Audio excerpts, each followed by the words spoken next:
Hello AIIMS, आज हम लोग एवरेज स्पीड से संबंधित कुछ क्वेश्चंस को फाइंड आउट कर रहे होंगे, यानी एवरेज स्पीड पे बेस्ड कुछ क्वेश्चंस को देख रहे होंगे। तो चलिए देखिएगा, लिखा है कि एक पार्टिकल जो है वो कवर कर रहा है अपना आधा डिस्टेंस, मतलब टोटल डिस्टेंस यानी जितनी दूरी चलनी है उसका आधा दूरी वो किस स्पीड से चल रहा है, v1 स्पीड से चल रहा है, जबकि बचा हुआ आधा वो v2 स्पीड से चल रहा है। तो कह रहा है average speed during the complete journey. तो एवरेज स्पीड हमसे पूछ रहा है टोटल जर्नी के दौरान एवरेज स्पीड कितनी है। तो सिंपल इस क्वेश्चन को हमको ऐसे नहीं कर देना चाहिए कि हम देखें सुने और तुरंत कर देंगे, ऐसा नहीं है। हमको सबसे पहले इमेजिन करना चाहिए इस सिचुएशन को। जब भी हमारे सामने वर्ड प्रॉब्लम आए तो उसको हम लोग क्या करेंगे, यहाँ पे शो करेंगे, तब जाके हम फिजिक्स के क्वेश्चन को कर पाएंगे। देखिए फिजिक्स का क्वेश्चन ना इमेजिनेशन पे चलता है, इमेजिन करिए आप चीज़ों को। तो मैं इमेजिन कर रहा हूँ कि एक ऑब्जेक्ट जो है स्टार्ट कर रहा है जर्नी, और इसकी जो जर्नी है यहाँ पे नजर आ रही है कि दो पार्ट्स के अंदर डिवाइडेड है ना। बिल्कुल, क्योंकि आधा डिस्टेंस ये v1 से चला और आधा डिस्टेंस ये v2 से चल रहा है, ऐसे ही तो बोला गया है। यानी इसकी टोटल जर्नी कितने पार्ट्स में डिवाइडेड है, दो पार्ट्स में। यानी a से लेके b तक है, लेकिन ये दो पार्ट्स में डिवाइडेड है। यानी a से c तक एक भाग और c से लेके b तक दूसरा भाग। ठीक है, और इसने पहले ही बोल दिया है कि टोटल डिस्टेंस का आधा भाग ये v1 से चल रहा है। तो मतलब a से लेके c तक की जो डिस्टेंस है भाई, मान लेता हूँ ये d है, तो b से लेके c तक की डिस्टेंस कितनी होगी, वो भी d होगी। यानी आधा ये है, यानी बराबर है डिस्टेंस। जब भी बोला आधा है तो इसका मतलब इक्वल है डिस्टेंस, यानी आधा d है तो दूसरा वाला भी d है। तो टोटल कितना हो गया, टोटल तब रहा होगा 2d, तभी तो ये d और ये d इसी का, तो मतलब टोटल 2d था, तो d वाला डिस्टेंस d दूरी यहाँ पे, d दूरी यहाँ पे। क्लियर है बात। और ये कह रहा है कि शुरुआत का आधा दूरी है v1 स्पीड से और अगला आधा दूरी है v2 स्पीड से चला है। हमसे पूछ रहा है एवरेज स्पीड बताओ, क्या बता लेंगे। एकदम सेम टाइप का क्वेश्चन हम लोगों ने किया है ना, हाँ या ना, बिल्कुल। तो चलिए करते हैं हम लोग। हमको पता है कि a से लेके c तक अगर मान लें हम टाइम निकाल लेते हैं तो t1 हो जाएगा, और b से लेके c तक अगर हम टाइम निकालें तो कितना लगा होगा, t2 निकला होगा। चलिए ठीक है, हमें पता है एवरेज स्पीड का फॉर्मूला क्या होता है। एवरेज स्पीड का फॉर्मूला होता है total distance upon total time, होता है टोटल टाइम। अब मैं अगर करूँ तो टोटल डिस्टेंस यहाँ से यहाँ तक कितना है, d है, यहाँ से यहाँ तक कितना है, d है। दैट मीन्स टोटल कितना हो गया, 2d। अभी जस्ट हम लोगों ने देखा था तो डायरेक्ट क्या लिख देता हूँ, 2d, और नीचे टाइम कितना लगा है, t1 प्लस t2। हमें इस t1 को किस में कन्वर्ट कर देना है, हमें इस t1 को कन्वर्ट कर देना है स्पीड एंड डिस्टेंस में, क्योंकि हमारा जो फॉर्मूला आया उसमें कहीं टाइम तो है नहीं, है ना, और डिस्टेंस की भी चर्चा नहीं है, तो डिस्टेंस भी आगे जाने वाला है। इसका मतलब टाइम को हमको किस में कन्वर्ट कर देना है, डिस्टेंस और स्पीड में। तो हमने फार्मूला क्या पढ़ा हुआ है, हमने फार्मूला पढ़ा टाइम इज इक्वल टू, क्या होता है, टाइम इज इक्वल टू होता है डिस्टेंस अपॉन स्पीड। यस और नो, हाँ ना। चलो देखो, तो 2d, t1 की जगह पे हम क्या डालेंगे, तो t1 की जगह पे डालेंगे d अपॉन u1 या v1। यस और नो, बिल्कुल। प्लस यहाँ पे t2 की जगह पे क्या डालेंगे, d अपॉन v2। कैसे हुआ ये देखो, यहाँ पे स्पीड क्या है, v1 है, और यहाँ पे डिस्टेंस क्या है, d, और यहाँ पे टाइम कितना है, t1 है। तो यहाँ पे t1 की वैल्यू मैं निकालूं, यानी v1 इज इक्वल टू निकलेगा तो डिस्टेंस अपॉन टाइम आएगा t1, इसको इधर यानी t1 इज इक्वल टू क्या आएगा, d अपॉन v1 आएगा कि नहीं आएगा, वही चीज़, वही सेम चीज़ यहाँ पे आई है, t2 इज इक्वल टू आया d अपॉन v2, वही चीज़ मैं यहाँ पे प्लॉट कर दिया हूँ। क्या बात समझ में आ रही है। चलो अब इसी को यहाँ पे क्या करो, लेके आ जाओ और यहाँ पे इसी चीज़ को सॉल्व करो।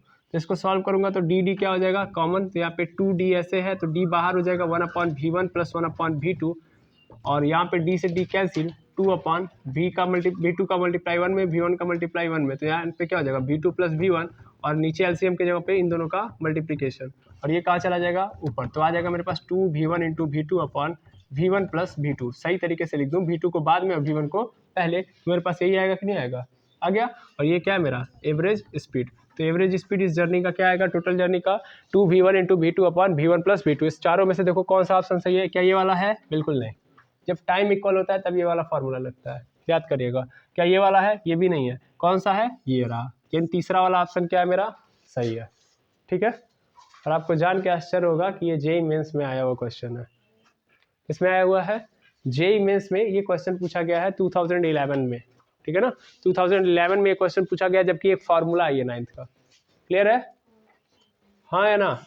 ठीक है, सेकंड क्वेश्चन पे जाया जाए। इसको पहले आप क्वेश्चन के साथ क्या करेंगे, नोट करेंगे। फिर सेकंड क्वेश्चन देखते हैं हम लोग। इसको मैं पॉज करता हूँ, तब तक मैं क्वेश्चन लिखूँ।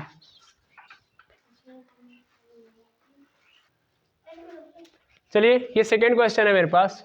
सेकेंड क्वेश्चन है मेरे पास कि एक कार जो है वो मूव्स कर रही है, मतलब जा रही है एक्स से वाई। चलिए सबसे पहले हम इस चीज को दर्शाते हैं, अगर हम विजुअलाइज नहीं करेंगे तो समझेंगे नहीं। मतलब एक कार है, वो कहाँ से, एक्स से स्टार्ट कर रही है चलना और कहाँ पे जा रही है, वाई तक। ठीक है, with a uniform speed V U. अब लिखा है यूनिफॉर्म स्पीड। यूनिफॉर्म स्पीड का अर्थ क्या होता है, यानी जिस स्पीड से इसने चलना स्टार्ट किया उसी स्पीड, यानी उसी स्पीड पे कहाँ पहुंची है, वाई पे, और बीच में इसकी स्पीड चेंज नहीं हुई है। मतलब अगर इसने 50 की स्पीड से स्टार्ट किया चलना तो 50 की स्पीड से कांस्टेंट स्पीड, यानी कहीं भी इसका एक्सीलेटर डाउन नहीं हुआ, ऊपर या नीचे नहीं हुआ। 50 किलोमीटर पर आवर की स्पीड से चल रही है तो 50 किलोमीटर की पर आवर की स्पीड से ही गाड़ी चल रही है। समझ पा रहे ना, कभी भी ना 51 हुआ ना 49 हुआ, 50 मीन्स 50। तो ऐसी स्पीड यूनिफॉर्म कहलाएगी। दैट मीन्स जो चेंज नहीं हो रहा है, पूरे रास्ते पर चेंज नहीं हुआ। ठीक है, किस स्पीड से गई है, वी यू से, यानी यहां से यहां तक की जो स्पीड रही है वो कैसी रही है, वी यू रही है। यस और नो, बिल्कुल। फिर क्या हुआ है कि ये y से लेके x तक रिटर्न हुई है, मतलब पहले x से y पे गई, अब y से कहां पे आ रही है, x पे, और कह रहा है रिटर्न हो रही है। फिर से यूनिफॉर्म स्पीड है, यानी जिस स्पीड के साथ इसने y पे स्टार्ट किया उसी स्पीड के साथ ये कहां पे आई है, x पे, बीच में स्पीड में चेंज नहीं आया है। और स्पीड कितनी रही है, vd। तो कह रहा है एवरेज स्पीड कितनी है। अब अगर मैं इस क्वेश्चन की बात करूं तो ये क्वेश्चन कुछ और नहीं है, पिछला वाला क्वेश्चन है। सर कैसे, ध्यान से ऑब्जर्व करो, डिस्टेंस इसमें भी क्या है, सेम है। भाई जितनी दूरी से गई है उतनी ही दूरी से आई है, तो डिस्टेंस सेम है कि नहीं है, हाँ या ना। यानी अगर मैं बात करूं यहाँ से x से लेके y तक डिस्टेंस, तो मान लेता हूं यहाँ से यहाँ तक की जो डिस्टेंस है, सपोज कर लेता हूं मैं कि स्मॉल d है। ठीक है, स्मॉल d। तो जो कार है एक बार d चली, फिर वहां से यहां तक आई, फिर तो d चली। मतलब मान लो तुम यहाँ से अपने स्कूल जाते हो, यहाँ से स्कूल तुम्हारा कितने दूरी पे है, 5 किलोमीटर है। तो 5 किलोमीटर जाओगे तो वापस भी तो आओगे, यहाँ पे कार जा रही है फिर वापस रही है, तो टोटल कितना चले, 5 इधर से गए और 5 उधर से आए, यानी 10 किलोमीटर हुआ कि नहीं हुआ। तो अगर मैं टोटल डिस्टेंस की मैं बात करूं तो टोटल डिस्टेंस कितना हुआ, सर डी इधर से गई और डी उधर से आई, डी प्लस डी कितना हो गया, 2d, है या ना। और टाइम की बात करूं तब टोटल टाइम क्या होगा, सर मान लेता हूं कि x से y तक जब गई वी यू स्पीड से, तो टाइम क्या लगा होगा, t1। तो t1 प्लस t2 होगा कि नहीं होगा, और मतलब सॉरी t1 होगा, और फिर उधर से रिटर्न हुई तो टाइम कितना लगा, t2। तो टोटल टाइम कितना लगा, दोनों को प्लस कर देता हूं तो t1 प्लस t2। लेकिन हमें क्या करना है, क्वेश्चन में कहीं t1 t2 आया है, नहीं आया ना। और क्या ये सेम इक्वल डिस्टेंस वाला क्वेश्चन है कि नहीं है, जो पिछला क्वेश्चन का आंसर है यही इस क्वेश्चन का आंसर है, बस क्वेश्चन को घुमा दिया गया है। समझ पा रहे हो ना, यही खेल है क्वेश्चन का। तो इसमें क्वेश्चन को क्या कर दिया गया, सिंगल हैंडेड घुमा दिया गया है। अब चलो देखो, t1 की वैल्यू को हम लोग किस में कन्वर्ट करेंगे, सर स्पीड और डिस्टेंस के फॉर्मूले में। तो जब ये स्पीड, मतलब ध्यान से देखना, t1 मतलब जाने में वक्त लगा समय, तो जाते वक्त डिस्टेंस कितना कवर किया, d। स्पीड क्या थी, vu, हो गया vu, क्लियर है। अच्छा, प्लस t2 आते वक्त कितना डिस्टेंस ट्रेवल किया, d, और आते वक्त स्पीड क्या थी, vd। मिल गया, तो ये मिल गया टोटल डिस्टेंस, ये मिल गया टोटल टाइम। क्या मैं इसको कन्वर्ट करके और लिख देता हूँ, डी डी इन दोनों में से कॉमन ले सकता हूँ, बिल्कुल डी कॉमन ले लो, तो अंदर क्या बचेगा, भाई डी डी कॉमन क्यों लिया, समझ में आ रहा है ना, क्योंकि इसके पास भी डी है, इसका भी न्यूमरेटर डी है, तो न्यूमरेटर अगर सेम है तो ऊपर से कॉमन हटा लो, तो ऊपर क्या बच जाएगा, 1/vu प्लस 1/vd। इसको और सॉल्व कर सकता हूँ, बिल्कुल सॉल्व कर सकता हूँ। देखना कैसे, यहाँ पे vd का मल्टीप्लाई इसका इसमें और क्रॉस मल्टीप्लाई कर दो, यानी d ऐसे रहेगा, vd का मल्टीप्लाई यानी vd प्लस इसका इसमें कर दूंगा तो vu हो जाएगा, और इन दोनों का एलसीएम यानी क्रॉस मल्टीप्लिकेशन, क्रॉस कह रहा हूँ तो direct multiplication, vu into vd। तो ये हो गया, ये क्या मिला मुझे, टोटल टाइम मिल गया, टोटल टाइम, यस और नो। टोटल टाइम ये, टोटल डिस्टेंस ये, एवरेज स्पीड ही तो निकालना है, एवरेज स्पीड नहीं निकालने आएगा हमको।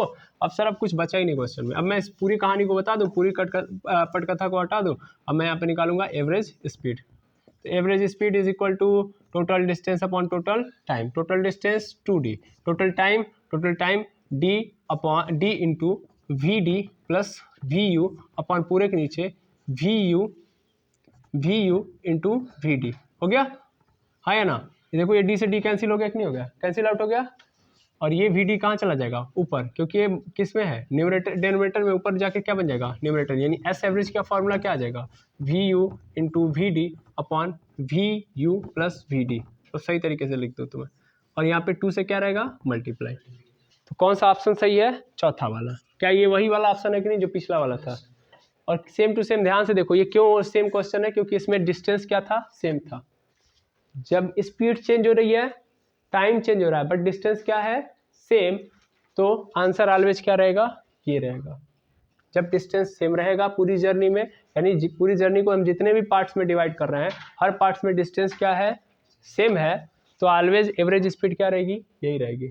ठीक है ना, कई सारे पार्ट्स में डिवाइड कर रहे हैं तो कई सारे पार्ट्स का भी मैंने कल बता दिया था। यस और नो, यही गेम है। बढ़िया क्वेश्चन पूछने में देखो आंसर सेम है लेकिन क्वेश्चन का पूछने का तरीका चेंज हो गया कि नहीं हो गया, समझ पा रहे हो। अब चाहता तो ये ऐसे भी पूछ सकता था, देखना ये मैं मिटा दूं आ गया होगा। सबसे पहले टोटल डिस्टेंस निकालना और टोटल टाइम, बस इतना ही करना है, उसके बाद रख देना है, काम खत्म। चलो देखो, अगर ये चाहता तो ऐसे भी कर सकता था कि ये रेफरेंस में बनाता कि x से लेके y तक ऑब्जेक्ट जा रहा है और डिस्टेंस कितना ट्रेवल कर रहा है d, और फिर y से लेके z तक जा रहा है तो फिर डिस्टेंस ट्रेवल कर रहा है d ही, लेकिन x से y तक इसकी स्पीड थी vu और y से लेके z तक स्पीड थी इसकी vd। तो सेम पिछला वाला क्वेश्चन बन जाता। यहाँ पे हम लोगों ने बस इतना ही किया था कि इसको v1 मान लिया था और इसको v2 मान लिया था। समझ पा रहे हो।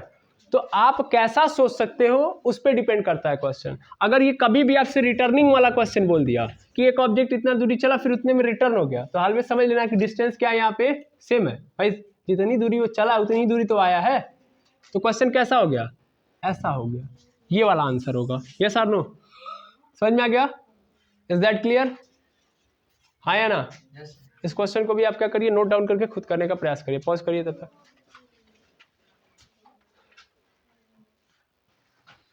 चलिए देखिएगा, ये सेकंड क्वेश्चन है हमारे पास, थर्ड क्वेश्चन। एक सेकंड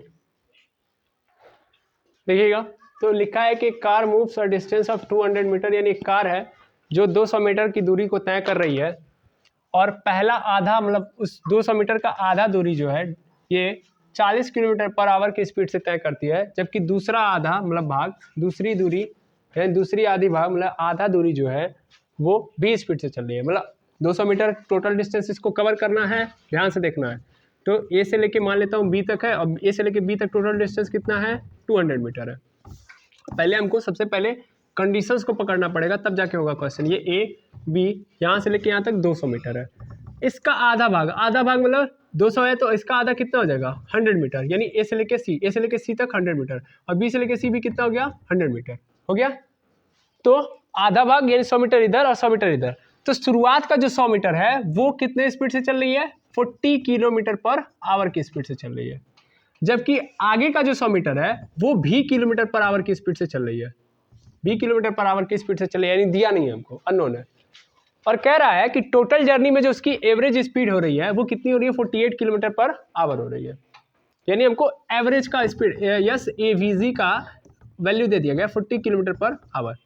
अब एक बात बताइए, अभी भी आपको ये नहीं समझ में आया कि किस टाइप का क्वेश्चन है, किस पे बेस्ड क्वेश्चन है, तो आपका दिमाग नहीं काम कर रहा है। क्या है डिस्टेंस, क्या है सेम, पूरी जर्नी को 2 पार्ट्स में डिवाइड किया गया है और डिस्टेंस क्या है सेम। तो आपको 100% पता होना चाहिए कि यहाँ पे क्या लगने वाला, फॉर्मूला क्या होने वाला है। सर वो फॉर्मूला होने वाला 2v1 v2 upon v1 plus v2। अभी तो 2 क्वेश्चन उस पर करके आए हो, हाँ या ना। यानी फर्स्ट हाफ में जितनी स्पीड है इंटू सेकेंड हाफ में जितनी स्पीड है 2 से मल्टीप्लाई कर दो, बटा फर्स्ट हाफ की जो स्पीड है प्लस सेकेंड हाफ की जो स्पीड है, खत्म, हाँ या ना, यही तो करना है। अच्छा हाँ, तो इसकी वैल्यू दे ही दी गई है 48 kilometre per hour is equal to ऐसे रहेगा। फर्स्ट हाफ में कितने की स्पीड से चल रहा है 40 की स्पीड से चल रहा है, सेकेंड हाफ में v की स्पीड से, फर्स्ट हाफ में 40 की स्पीड से प्लस सेकेंड हाफ में v की स्पीड से, और यहाँ पे क्या है मेरे पास 48 है। ठीक है, इसका इसमें क्या कर दो क्रॉस मल्टीप्लीकेशन, क्योंकि हमको किसकी वैल्यू चाहिए भैया v की, चाहिए कि नहीं चाहिए, बिल्कुल। तो इसका इसमें मल्टीप्लाई कर दूंगा तो 40 इंटू मतलब ऐसे हो जाएगा 48 into 40 plus v is equal to इधर क्या हो जाएगा 40 इंटू 2 कितना हो जाएगा 80 इंटू v हो जाएगा। चलो देखो 48 का 40 में मल्टीप्लाई कर दो तो कितना हो जाएगा, ये हो जाएगा 32 और 4 4 जा 16 और 3 कितना हो जाएगा 19 हो जाएगा 19 और 1920 प्लस यहाँ पे हो जाएगा 48 v इज इक्वल टू इधर कितना हो जाएगा 80 v। हो जाएगा। 48 भी को उस साइड भेज दो, 48 को भी को उस साइड भेज दो तो इधर 90 20 रहेगा। आई थिंक ये क्लियर है। 4 8 जा 32, 4 8 जा 32, 4 4 जा 16, 3 19, सही है ना। ठीक है, प्लस 48 भी को उस साइड कर दो तो 80 भी माइनस 48 भी हो गया। अब देखो हमको भी ही चाहिए, दैट इम्प्लाइज इधर देखोगे तो इधर मेरे पास आएगा 90 20, 90 20 इज इक्वल टू 80 में से 48 को माइनस कर दूंगा, कितना आ जाएगा मेरे पास 32, 32 आएगा। यस सर, ये आ गया 32 भी, 32 भी। हमको चाहिए किसका मान, v का ही मान चाहिए ना। इसने पूछा था कि ये बताओ सेकंड हाफ में स्पीड कितनी है, किस स्पीड से चल रहा है, तो v की स्पीड निकालूंगा तो v इज इक्वल टू हो जाएगा 90 20 अपॉन 32। काटो इसको, तो काटोगे तभी जस्ट देखा गया है कितने बार में जाएगा, ये काटा जाए, इसको काटा जाएगा। तो अगर मैं 16 से काटूँ तो 16 कम 16, 16 दूना 32, ठीक है, ये 2 बार में जाएगा और ये कट जाएगा आपका 16 कम 16, 16 दूना 32, यानी 120 बार में। फिर 2 से काट दो, कितना आ जाएगा 60, यानी आंसर क्या गया मेरे पास 60 किलोमीटर पर आवर, यानी v इज इक्वल टू क्या आ गया 60 किलोमीटर पर आवर। क्लियर है बात, हाँ या ना। यानी सेकेंड हाफ में स्पीड कितनी रही होगी 60 किलोमीटर पर आवर। तो यहाँ पे आपने क्या किया, यहाँ पे आपने कौन सा इस फार्मूले का यूज कर लिया कि नहीं कर लिया, और ये फार्मूला आपने 2 बार लाया है प्रूफ करके, कैसा नो। आई होप इस टाइप का क्वेश्चन आप कर लेंगे। आज के लिए बस इतना ही, कल फिर मिलेंगे, ठीक है। कोई भी डाउट हो, कोई भी प्रॉब्लम हो, वीडियो में कोई दिक्कत हो तो कमेंट सेक्शन में जरूर बताएं, ठीक है। नेक्स्ट वीडियो में मिलते हैं। Thank you very much एमर्स।